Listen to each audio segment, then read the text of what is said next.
എല്ലാവർക്കും നമസ്കാരം. ഇന്നിവിടെ ചെയ്യുന്നത് വളരെ ഈസി ആയിട്ടുള്ള ഒരു റെസിപ്പിയാണ്.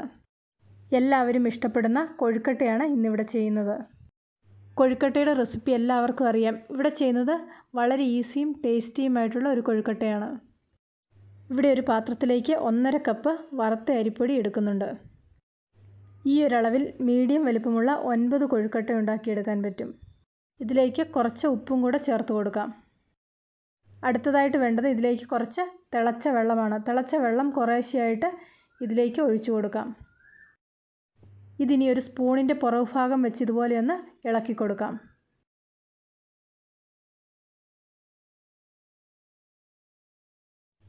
നന്നായിട്ടൊന്ന് ഇളക്കി കൊടുത്തതിന് ശേഷം ഇത് കുറച്ച് തണുക്കാൻ വേണ്ടി വയ്ക്കണം. തണുക്കാൻ വെക്കുമ്പോഴും ഇത് ഇടയ്ക്കൊന്ന് ഇളക്കി കൊടുക്കണം. അല്ലെങ്കിൽ ചിലപ്പോൾ മുകൾ ഭാഗം ഡ്രൈ ആയിട്ട് വരും. കൈകൊണ്ട് തൊടാൻ പറ്റുന്ന പാകമാകുമ്പോൾ നമുക്കിത് നന്നായിട്ടൊന്ന് കുഴച്ചെടുക്കാം. ഏകദേശം ഇടിയപ്പത്തിൻ്റെയും പത്തിരിയുടെയൊക്കെ ഒരു പാകത്തിൽ തന്നെയാണ് കൊഴുക്കട്ടയ്ക്ക് വേണ്ടിയിട്ടും കുഴച്ചെടുക്കുന്നത്. ഈ വീഡിയോ ഒന്ന് ശ്രദ്ധിച്ചിട്ടുണ്ടെങ്കിൽ അതിൻ്റെ പാകം മനസ്സിലാകും. ഇപ്പോൾ കുഴയ്ക്കാൻ പാകത്തിന് തണുത്ത് വന്നിട്ടുണ്ട്. ഇതിനി കൈകൊണ്ട് നന്നായിട്ടൊന്ന് കുഴച്ചെടുക്കാം. കൊഴുക്കട്ടയ്ക്ക് വേണ്ടിയിട്ടുള്ള അരിപ്പൊടി ഇവിടെ നന്നായിട്ട് കുഴച്ചെടുത്ത് വെച്ചിട്ടുണ്ട്. തൊട്ട് നോക്കുമ്പോൾ ഇതുപോലെ വരണം. എങ്കിൽ മാത്രമേ നല്ല സോഫ്റ്റ് ആയിട്ടുള്ള കൊഴുക്കട്ട നമുക്ക് ഉണ്ടാക്കിയെടുക്കാൻ പറ്റുള്ളൂ.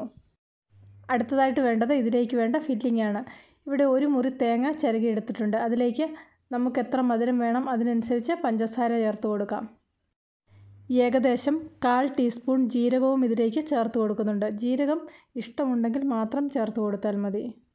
പഞ്ചസാരയ്ക്ക് പകരം ശർക്കര വേണ്ടവർക്ക് ശർക്കര ഉപയോഗിക്കാം. കൊഴുക്കട്ടയ്ക്ക് വേണ്ട കൂട്ടുകളൊക്കെ ഇവിടെ റെഡി ആയിട്ടുണ്ട്. അടുത്തതായിട്ട് ചെയ്യേണ്ടത് കൈ ഒന്ന് നനച്ച ശേഷം ഇതുപോലെ കൊഴുക്കട്ട ഷേപ്പ് ചെയ്തെടുക്കാം. ഷേപ്പ് വന്നതിന് ശേഷം ഇതിലേക്ക് ഫില്ലിംഗ് നിറച്ച് കൊടുക്കാം. ഓരോന്നോരോന്നായിട്ട് ഇതുപോലെ ചെയ്തെടുക്കാം. അറിയാത്തവർക്ക് വീഡിയോ ശ്രദ്ധിച്ചിട്ടുണ്ടെങ്കിൽ അതെങ്ങനെയാണ് ചെയ്യേണ്ടതെന്ന് മനസ്സിലാകും. ഏറ്റവും എളുപ്പമുള്ള കൊഴുക്കട്ടയുടെ റെസിപ്പിയാണിത്. ഇതുപോലെ ചെയ്തിട്ടില്ലാത്തവർ ഒരു പ്രാവശ്യം ഇതുപോലെ ഒന്ന് ചെയ്തു നോക്കുക. തീർച്ചയായിട്ടും നിങ്ങൾക്കിതിൻ്റെ ടേസ്റ്റ് ഇഷ്ടപ്പെടും. ഇന്നത്തെ ഈ റെസിപ്പി ഇഷ്ടപ്പെട്ടെങ്കിൽ ലൈക്ക് ചെയ്യാനും ഷെയർ ചെയ്യാനും നിങ്ങളുടെ അഭിപ്രായങ്ങൾ അറിയിക്കാനും മറക്കണ്ട. ഇതുപോലെ കൊഴുക്കട്ട ഉണ്ടാക്കുമ്പോൾ ഓരോരുത്തരുടെയും ടേസ്റ്റിനനുസരിച്ച് ഇതിനുള്ള ഫില്ലിംഗ് തയ്യാറാക്കാം. പഞ്ചസാരയ്ക്ക് പകരം ശർക്കരയിൽ ചെയ്യണമെങ്കിൽ ആ ഒരു രീതിയിൽ ചെയ്തെടുക്കാം. ഇതുപോലെ കൊഴുക്കട്ട ഷേപ്പ് ചെയ്തെടുക്കുമ്പോൾ അധികം ബലം കൊടുക്കാതെ വേണം ഇത് ഷേപ്പ് ചെയ്തെടുക്കാൻ. ഇവിടെ ഇപ്പോൾ കൊഴുക്കട്ടയെല്ലാം ഷേപ്പ് ചെയ്തെടുത്ത് വെച്ചിട്ടുണ്ട്. ഇനി ഇതുപോലെ ഒരു അപ്പച്ചമ്പിൽ വെള്ളം വെച്ച് കൊഴുക്കട്ട ഇതിലേക്ക് ഇറക്കി വെച്ച് അടച്ചു വെച്ച് വേവിച്ചെടുക്കാം. 15 മിനിറ്റ് കൊണ്ട് കൊഴുക്കട്ട റെഡിയായിട്ട് കിട്ടും. ഇന്നത്തെ ഈ റെസിപ്പി എല്ലാവർക്കും ഇഷ്ടപ്പെട്ടെന്ന് വിശ്വസിക്കുന്നു. പുതിയൊരു വീഡിയോയുമായിട്ട് വീണ്ടും കാണാം.